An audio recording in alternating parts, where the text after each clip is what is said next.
नसरापूर प्रकरणाची आग विझलेली नसताना महाराष्ट्रात पुन्हा नव्या अत्याचाराच्या घटनेनं हादरा दिलाय.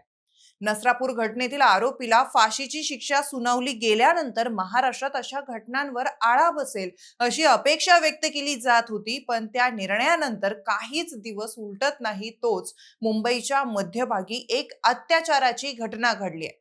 अवघ्या 7 वर्षाच्या चिमुरडीवर तिच्याच सोसायटीत काम करणाऱ्या सुरक्षा रक्षकाने अत्याचार केल्याचा प्रकार उघडकीस आलाय. या प्रकरणातील आरोपीला आज विशेष पॉक्सो न्यायालयात हजर करण्यात आला असून तपास वेगानं सुरू आहे.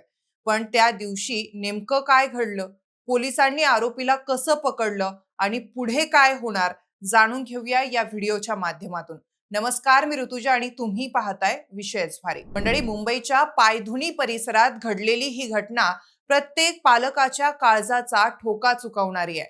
गजबजलेल्या परिसरात लोकांची सतत ये-जा असलेल्या एका सोसायटीत ही घटना घडली आहे. 7 वर्षांची चिमुरडी शौचासाठी बाहेर पडली होती.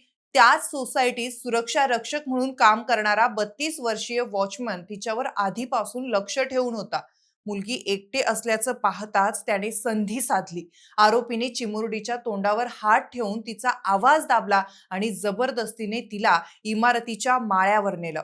त्या ठिकाणी तिच्यावर लैंगिक अत्याचार केल्याचा आरोप आहे. त्यानंतर हा प्रकार कुणालाही सांगितला तर परिणाम वाईट होतील अशी धमकी देत आरोपी तिथून निघून गेला.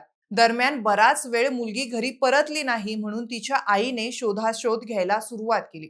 सुरुवातीला नातेवाईक आणि शेजाऱ्यांनी परिसरात शोध घेतला. काही वेळातच स्थानिक नागरिकही या शोधात सामील झाले. गोदामाजवळ संशयास्पद हालचाल दिसल्याने 2 महिलांनी त्या ठिकाणी जाऊन पाहिलं, तेव्हा त्यांना चिमुरडी अत्यंत घाबरलेल्या आणि विचित्र अवस्थेत दिसले. हा प्रकार समोर येताच परिसरात एकच खळबळ उडाली. घटनेची माहिती वाऱ्यासारखी पसरली आणि संतप्त नागरिकांनी आरोपीला शोधून काढलं. नागरिकांनी आरोपीला पकडून त्याला जबरदस्त मारहाण केली आणि त्यानंतर पोलिसांच्या स्वाधीन केलं. पायधुनी पोलिसांनी तात्काळ गुन्हा दाखल करत आरोपीला अटक केली. त्याच्या विरुद्ध भारतीय न्याय संहितेच्या कलम 69 तसंच पॉक्सो कायद्याअंतर्गत गंभीर गुन्ह्याची नोंद करण्यात आली. काल रात्री आरोपीची जे रुग्णालयात वैद्यकीय तपासणी करण्यात आली. त्यानंतर आज त्याला मुंबई सत्र न्यायालयातील विशेष पॉक्सो न्यायालयात हजर करण्यात आला. न्यायालयात पोलिसांनी आरोपीसाठी जास्तीत जास्त पोलीस कोठडीची मागणी केली. पोलिसांचं म्हणणं आहे की या प्रकरणातील प्रत्येक पुरावा अत्यंत महत्वाचा आहे. घटनास्थळावरील फॉरेन्सिक तपास, वैज्ञानिक पुरावे, सीसीटीव्ही फुटेज, वैद्यकीय अहवाल आणि इतर तांत्रिक बाबींची पडताळणी करण्यासाठी आरोपीची पोलीस कोठडी आवश्यक आहे. याशिवाय आरोपीचा गुन्हेगारी इतिहासही तपासला जाणार आहे. तो याआधी इतर ठिकाणी सुरक्षा रक्षक म्हणून काम करत होता का? त्याच्या विरोधात यापूर्वी अशा प्रकारच्या तक्रारी दाखल झाल्या होत्या का? त्याने आणखीन कोणावर अत्याचार करण्याचा प्रयत्न केला होता का? या सर्व प्रश्नांची उत्तरं शोधण्याचं काम आता पोलीस करतायत. तपासाच्या प्रत्येक टप्प्यावर कोणताही पुरावा सुटू नये यासाठी वरिष्ठ अधिकाऱ्यांकडूनही बारकाईनं लक्ष ठेवण्यात येत आहे.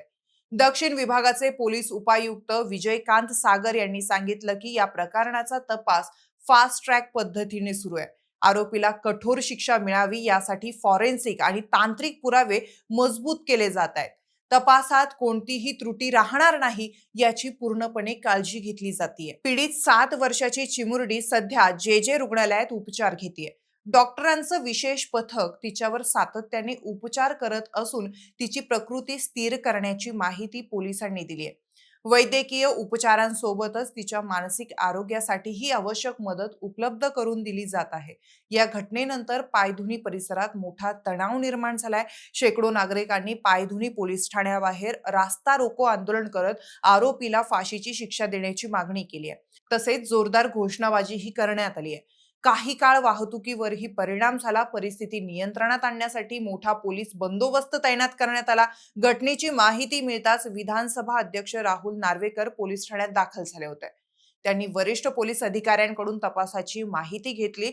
मात्र संतप्त नागरिकांनी त्यांनाही घेराव घालत या प्रकरणात जलद न्याय आणि कठोर शिक्षा देण्याची मागणी केली. त्यानंतर पोलिसांनी परिस्थिती नियंत्रणात आणली आणि परिसरात अतिरिक्त बंदोबस्त तैनात करण्यात आला. या घटनेवर राजकीय प्रतिक्रियाही उमटल्यात. अनेक नेत्यांनी आरोपीला कठोरात कठोर शिक्षा देण्याची मागणी केली आहे. नसरापूर प्रकरणात ज्या वेगाने तपास झाला, आरोपपत्र दाखल झालं आणि न्यायालयाने अल्पावधीतच निकाल दिला, त्याच धर्तीवर या प्रकरणाची जलद तपास करून जलद न्याय मिळावा अशी मागणी आता जोर धरू लागली आहे. काही नेत्यांनी तर पुन्हा एकदा शक्ती कायदा तातडीने लागू करण्याचाही मुद्दा उपस्थित केला. या संपूर्ण घटनेनं पुन्हा एकदा अनेक प्रश्न उपस्थित केलेत. ज्या व्यक्तीवर सोसायटीच्या सुरक्षेची जबाबदारी सोपवली जाते, त्याच व्यक्तीकडून असं अमानुष कृत्य घडत असेल तर नागरिकांनी विश्वास कुणावर ठेवायचा? लहान मुलांच्या सुरक्षेबाबत समाज, सुरक्षा यंत्रणा आणि पालकांनी आणखीन कोणती काळजी घ्यायला हवी? आणि सर्वात महत्त्वाचं म्हणजे अशा प्रकारच्या गुन्ह्यांमध्ये कुठल्या प्रकारची शिक्षा दिल्यानंतर आरोपींना चोप बसेल याचं उत्तर शोधणं आता काळाची गरज बनली आहे. सध्या सर्वांचं लक्ष न्यायालयाच्या पुढील आदेशाकडे लागलंय. आरोपीला किती दिवसांची पोलीस कोठडी मिळते, तपासातून आणखीन कोणते धक्कादायक तपशील समोर येतात आणि आरोपपत्र किती वेगानं दाखल होतं हे येत्या काही दिवसांमध्ये स्पष्ट होईल. मात्र एक गोष्ट निश्चित आहे, या 7 वर्षाच्या चिमुरडीला न्याय मिळावा आणि भविष्यात अशा घटना पुन्हा घडू नये या दृष्टीने काही मोठी पावलं उचलली जावीत अशी आता सर्वांची अपेक्षा आहे. या घटनेबद्दल तुमचं मत काय ते आम्हाला नक्की कळवा आणि सोबतच विशेष भारीच्या YouTube चॅनलला सबस्क्राईब करायला विसरू नका. धन्यवाद.